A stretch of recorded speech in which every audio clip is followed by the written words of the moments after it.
এবার সবংয়ের ছবিটা দেখাই, দেখুন। টেন্ডার বিবাদ, বন্ধ কাঠের সেতু।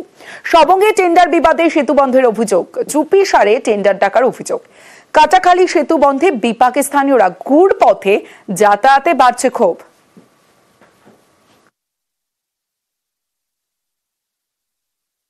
এখন আপাতত গ্রামের লোক সবাই মিলে এখানে ঘেরা হয়েছে। প্রত্যেক বছর ডাক হয়, ডাক হলে গোপন ভাবে ডাক হয়ে যায়, কেউ বুঝতে পারেনি। এই জন্য ডাক হয়েছে গ্রামবাসীরা, এই জন্য গ্রামবাসীরা বন্ধ করে। মূলত ডাকের জন্য আপনারা ঘেরেছেন? কি ডাক? খিয়াতে সরকারি ভাবে ডাক হয়, কেউ জানতে পারেনি। ডাকটা হয় জেলা পরিষদ থেকে, গ্রাম পঞ্চায়েত থেকে হয় না। স্থানীয় সূত্রে একটা খবর পাচ্ছি যে ওনারা ওই টেন্ডার নিয়ে গোপন ভাবে টেন্ডার হয়ে গেছে, সেই নিয়ে নাকি বন্ধ রেখেছে। এই বিষয়ে না, কোনো গোপন টেন্ডার হচ্ছে না, মানে আগে যারা পাচ্ছে তারাই পাচ্ছে, মানে খোলাখুলি ভাবেই টেন্ডার হয়েছে। তবে ওরা বিটে উঠতে পারছে না, তার জন্য রাগে ক্ষতি হয়ে ওইখানে মানে বাধা হচ্ছে। বিকল্প কিছু ভাবনা ভেবেছেন? যা করে প্রশাসন নিতে হবে। এবার কুলতলির বাঘের আপডেট দেব, কারণ দিনভর নাকানি চোবানির পর বনে ফিরল বাঘ। হেরোভাঙার জঙ্গলে ফিরল কুলতলির বাঘ। গতকাল নদী পেরিয়ে লোকালয়ে বাঘ। দেউলবাড়িতে গতকাল রাতভর পাহারা গ্রামবাসীদের ঘুম উড়েছিল বাঘের আতঙ্কে।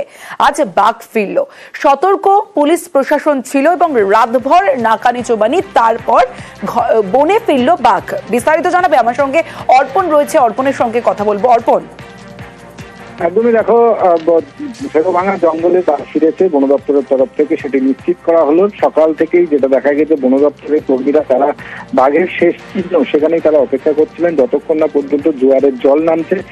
তার জন্য জোয়ারের জল নামার পরেই বন দপ্তরের কর্মীরা তারা সার্চ অপারেশন চালায় এবং সেখান থেকে বাঘ যে দেউলবাড়ি গ্রাম সংলগ্ন এলাকায় ছিল, সেখান থেকে বাঘের পায়ের ছাপ লক্ষ্য করেন যে মাতলা নদীতে নেমেছে এবং সেখান থেকে হেরোভাঙা জঙ্গলের দিকে সেই বাঘটি চলে গিয়েছে, এমনটাই জানিয়েছেন বন দপ্তরের আধিকারিকরা। পাশাপাশি সকাল থেকে যেটা লক্ষ্য করা গিয়েছে, পুলিশের তরফ থেকে গ্রামবাসীদেরকে সচেতন করে তাদেরকে ওই এলাকায় যেতে বারণ করা হয়েছিল এবং বাঘ ফেরাতে এলাকায় স্বস্তির নিঃশ্বাস ফেলেছেন সুন্দরবনবাসী। বেশ।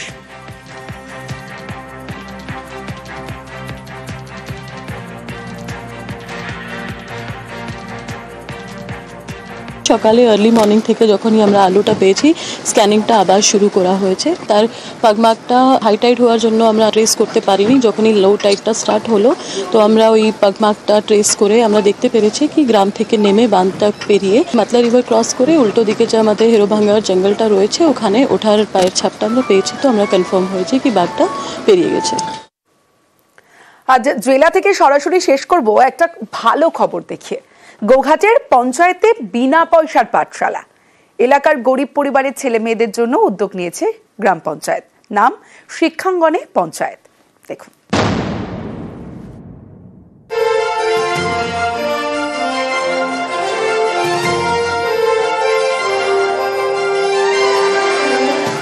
এটা কোনো স্কুল নয়, এটা পঞ্চায়েত। পঞ্চায়েতের ঘরে চলছে বিনা পয়সার পাঠশালা।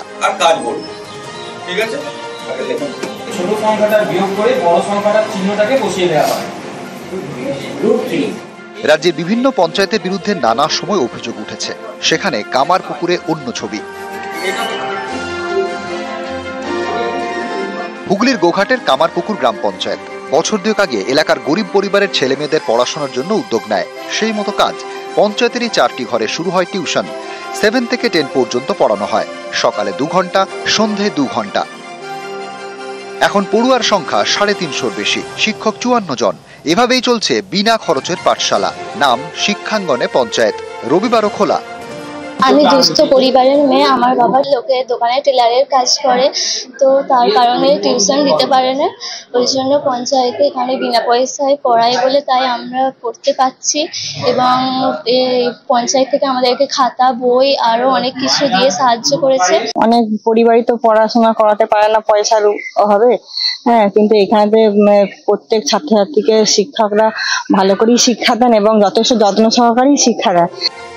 শিক্ষকদের কেউ স্কুলে পড়ান, কেউ গৃহশিক্ষক, তারা কোনো পারিশ্রমিক নেন না। আমাদের এখানে যারা মেধাবী অথচ একটু দুস্থ পরিবারের যারা, তারা সঠিকভাবে গাইডেন্স পায় না, সেটা যাতে অসুবিধা না হয় সেটা সমাধান করার জন্যই আমাদের এটার প্রয়াস একটা পঞ্চায়েতের তরফ থেকে এবং প্রধানের এটা উপপ্রধান সবাই মিলে এটা একটা উদ্যোগ নেওয়া হয়েছে।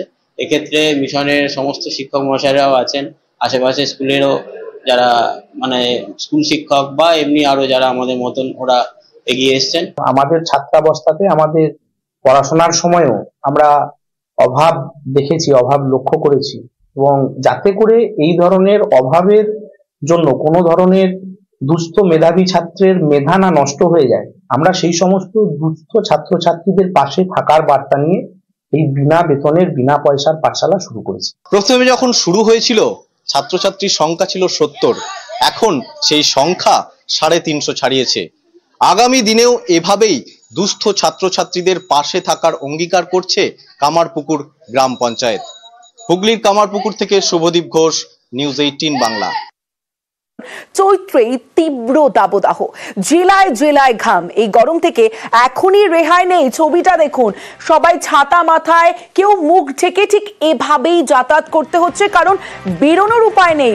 কেউ কেউ বেরোচ্ছেন ঠিকই কাজের জন্য, কাজের সূত্রে, বা খুব প্রয়োজন না পড়লে বাইরে কেউ বেরোচ্ছেন না। 4 এপ্রিল পর্যন্ত রাজ্যে বৃষ্টির কোনো সম্ভাবনা নেই, তবে সোমবার থেকে সামান্য কমতে পারে গরম, জানিয়েছে আবহাওয়া দফতর। কষ্ট হচ্ছে, কি করবে, হবে আমাদের কাজই এই আমাদের পেপার দেওয়া। যতই গরম হবে আমাদের তো বেরোতেই হবে।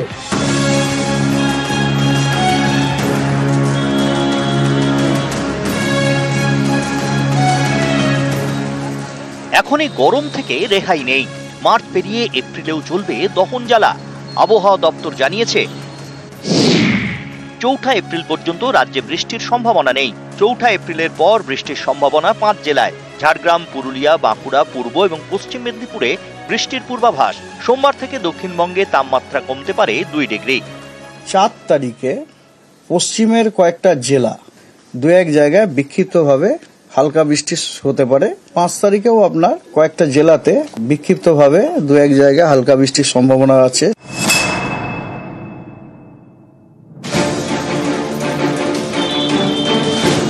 বাঁকুড়ার মাথায় চাদর, তবে ঠান্ডা থেকে বাঁচতে নয়, গরম থেকে বাঁচতে।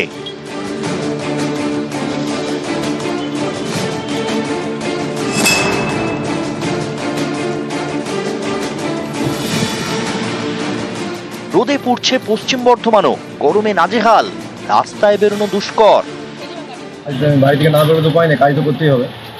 তার মধ্যে এত গরমে হাত পা জ্বালা করছে, সবসময় মনে হচ্ছে কোনো গাছতলা আশ্রয় নেই। যদি দরকার না পড়ে দুপুর 12টার থেকে 4টের মধ্যে বাইরে না বেরোনো, কাজে তো বেরোতেই হবে, তাহলে হালকা জামা কাপড় পরা এবং সানস্ক্রিন ব্যবহার করা। যাদের মাইগ্রেনের রোগ আছে তারা যেন অবশ্যই ছাতা ক্যারি করে, চশমা পরে, সানগ্লাসেস পরা, ডাবের জল বা নুন চিনির জল, প্রচুর ফ্লুইড ইনটেক করাটা অত্যন্ত দরকারি। কেন কি এখন আমরা ডিহাইড্রেটেড হয়ে যাচ্ছি, যেটা আমরা নিজেও বুঝতে পারছি না।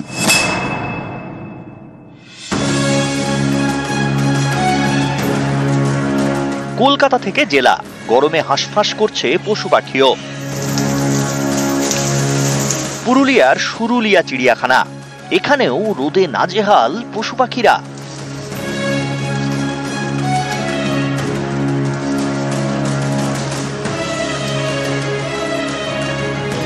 ফুড মেনুতে তরমুজ দেওয়া হয়, তারপর শসা দেওয়া হয়, যেটা জল জাতীয় জিনিস, যেটা খেলে একটু তৃপ্তি পায়। ঠান্ডা জাতীয় জিনিস খাবার দেওয়া হয়। আমাদের ইনক্লোজারের উপরে খড় দেওয়া হয় যেন ওরা সেফটি থাকে।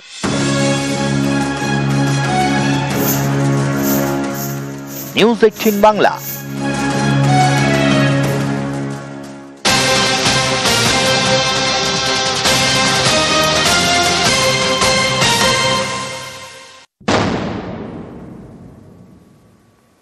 চরম গরম, তীব্র গরম, আর তাতে নাজেহাল দক্ষিণবঙ্গ। শুধুমাত্র বন্যপ্রাণের পাশাপাশি সাধারণ মানুষের কি অবস্থা সেটা আপনারা দেখলেন। আর অনেক ছোট ছোট যারা পড়ুয়ারা রয়েছে তাদের কিছু স্কুল মর্নিংয়েও হয়, কিছু দুপুর বেলা হয়। এবার প্রাথমিকে স্কুলের সময় বদলের ভাবনা, জেলা প্রাথমিক শিক্ষা সংসদের চেয়ারম্যানদের মতামত চাইল পর্ষদ।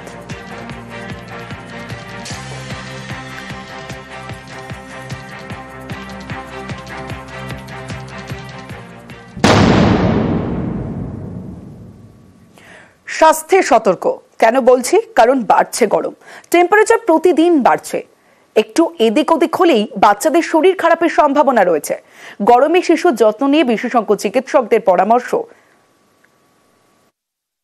একটা বাচ্চার কিন্তু শরীরে জলের রিজার্ভটা আমাদের বড়দের তুলনায় যদি আমি প্রপোর্শনালি দেখি সেটা একটু কম।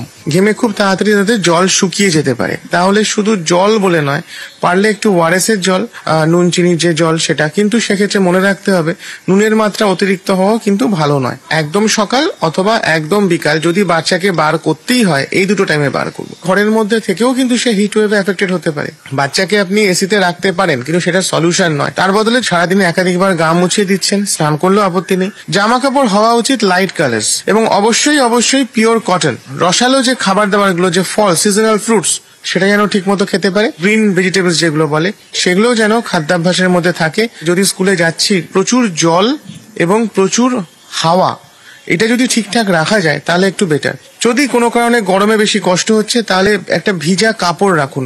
সেই ভিজা কাপড়ে নাক মুখটা অন্তত জড়িয়ে রাখা যায় এবং কন্টিনিউয়াসলি বারবার সেই কাপড়টাকে ভিজিয়ে নেওয়া, যাতে শরীরটা ঠান্ডা থাকে। আর গরমে সদ্যজাত যত্ন নিয়ে বিশেষজ্ঞ চিকিৎসকদের কি পরামর্শ দেখুন।